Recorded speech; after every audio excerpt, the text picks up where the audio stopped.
Scouts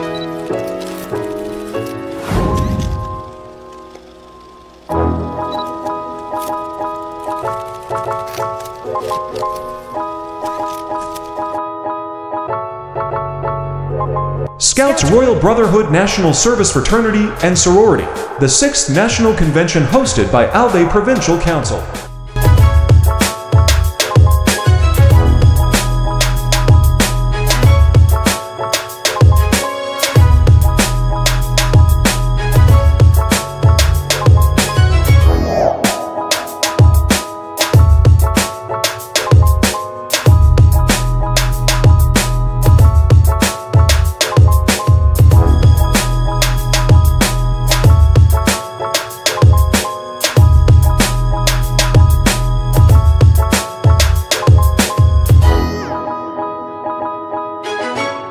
Inside the fraternity, it is doesn't count.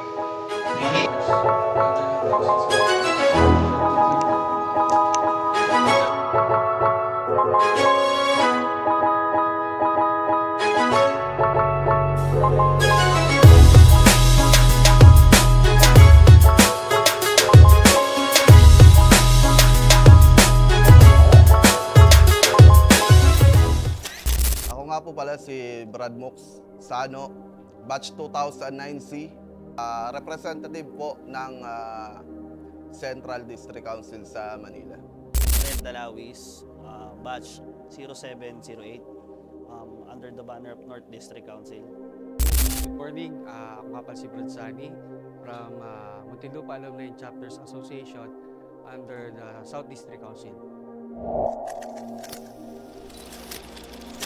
Ayun, nakikita kong kahalaga ng SRB sa personal kong opinion. Ang dami kong natutunan talaga sa kapatirang to. Ang dami kong nakasalamuha na iba't ibang uri ng tao, iba't ibang personalidad at iba't ibang estado ng buhay na kapag nakakasalamuha ako sila is nagiging pantay-pantay yung pagtingin namin sa isa't isa. Sa kapatirang to, napakaraming sakripisyo na dapat gawin na natutunan ko. Unang-una, yung syempre maglingkod ka sa kapwa mo na wala kang hinihiling na anumang kapalit. Dahil isa yun sa mga pinakadoktrina talaga ng mahal na kapatiran. Pangalawa, yung maging mapagkaibigan ka sa mga tao na turo rin. Isa rin sa mga prinsipyo ng ating mahal na kapatiran. At syempre, yung pinakauna ang mamuno ka sa sarili mo unang-una. Dahil pag na-conquer mo yung sarili mo, mas madali mong matututunan yung pagiging leader sa labas. Ayun yung mga kahalagahan na natutunan ko at kahalagahan ng pagiging SRB para sa akin. Kahalagahan?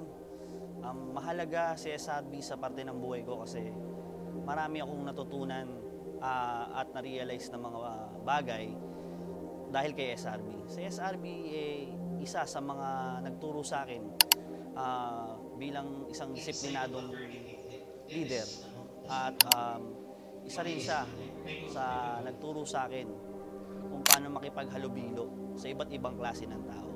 Si SRB isang magandang ehemplo, isang magandang fraternity na nagtuturo sa bawat individual kung paano makipagkapwa-tao at kung paano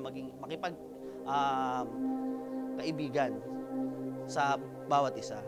Si SRB ay ginawa para lumikha ng mga magagaling na leaders. Sa totoong kwento, hindi ko naman alam na magiging SRB ako kasi isa lang akong makulit na bata nung panahon namin Way back 2006, 2007, once na na-introduce sa akin si SRB on a school base in Ernesto Rondon, which is Rodelta.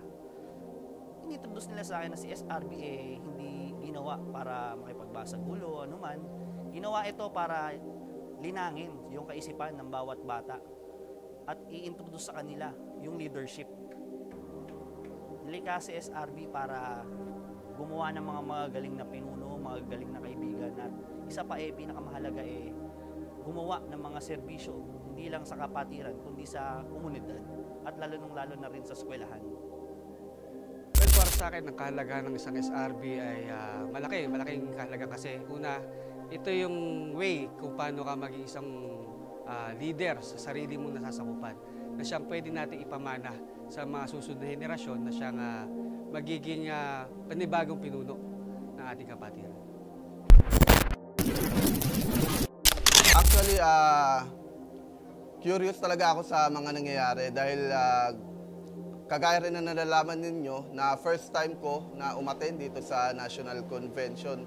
So gusto ko talaga malaman kung ano yung mangyayari dito at ina-expect ko rin talaga na marami akong matututunan, marami akong makakasalamuha dahil ang National Convention ay pagsasama-sama ng iba't ibang leader sa buong Pilipinas. Actually, meron ngang mga taga-ibang bansa pa no, nakasama natin, nagpadala ng representative. Yung mga kapatid natin from Qatar, at nagpadala rin ng representative yung mga kapatid natin from Calgary, Canada.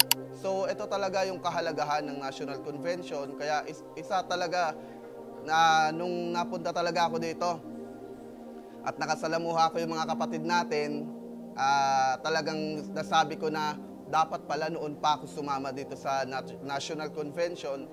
At hinihimok talaga, in-encourage natin lahat ng mga kapatid natin na sumama dito dahil sa 3 araw, 3-4 na araw na pananatili mo ay marami kang mga idea na makukuha sa iba't ibang kapatid kung paano sila mamuno, kung paano nila isinabuhay yung SRB sa paaralan nila at kung paano nakatulong yung mahal na kapatiran para sa pag-unlad ng sarili nila.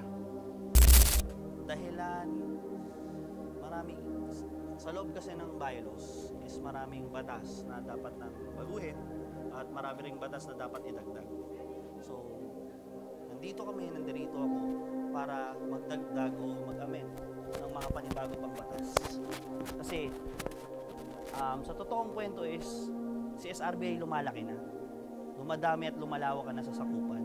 Lumadami yung mga magagaling na leaders. So, bilang isang pinuno, kailangan nating makilahok sa mga gantong klaseng usapin, lalong-lalo na sa National Convention. Dahil isa ito sa magpapatibay at magpapatunay na ang SRB ay tumatayo at nag-i-stand na ang SRB is nasa ilalim ng pamunuan ng National Council. Ang CBL ay ginawa para protektahan ang bawat miyembro, opisyal at bawat council and chapters para ito mas malalong mapalawig pa at mapataas ang antas ng kapatiran. Gaya ng dahilan na kararami, syempre ako sa puso ko, sa isip ko, isa lang ang hangarin ko, magkaroon ng pagkakaisa at magandang resulta tungo sa ikakaunlad at ikakaganda ng kapatiran. Sabi nga, hindi naman tayo mag-aaksaya ng oras, panahon, pera para lang sa walang kapararakang bagay.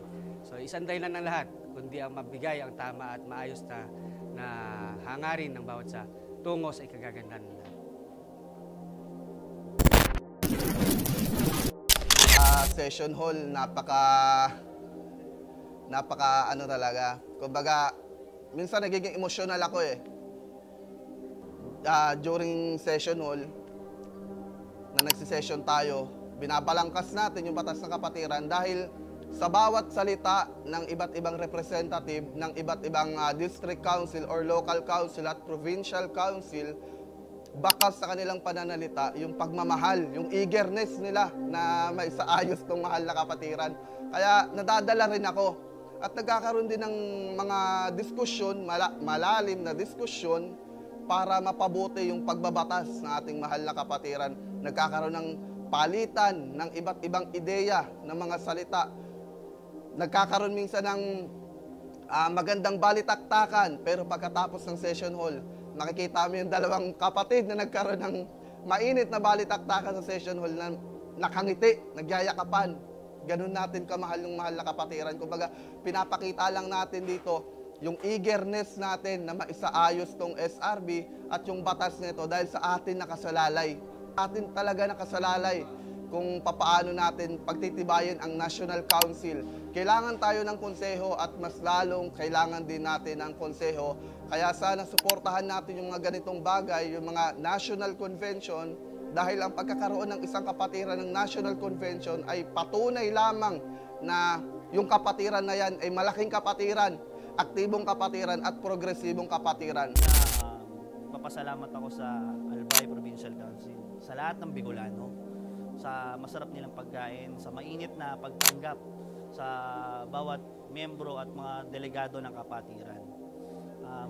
Ikalawa is, siyempre, ang magiging komento ko maraming magagaling na pinuno na dumating at nakilahok at nag-ambag sa mga panibagong panukala sa ating constitutional bylaws. So nagpapasalamat ako na itong convention na to maraming brad na sumusuporta. Ngayon pa lang nakikita na natin na ang SRB ay malayo ang mararating.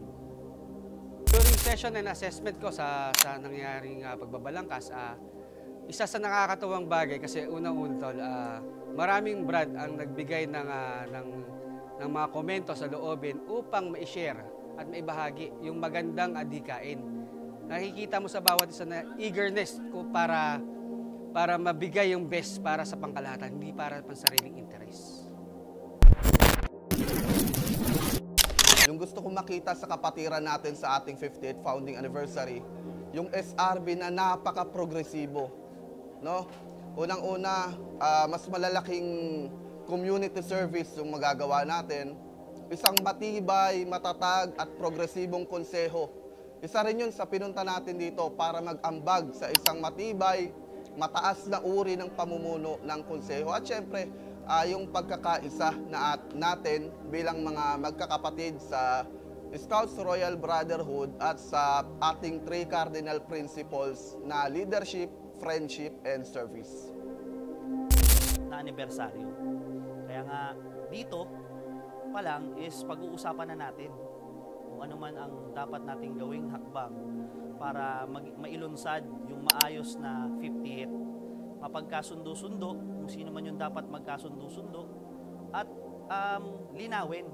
Sa akin, vision ko bilang isang parte ng isang buong katawan ng kapatiran ng SRB, umaasa ako at tumatanaw na maging maganda ang maging resulta ng lahat ng maganap dito upang pagdating ng ika-50 taon ng ating anibersaryo, mayroon tayong magandang pagkakaisa na minimithi at pagsasama-sama tungo sa magandang kinabukasan.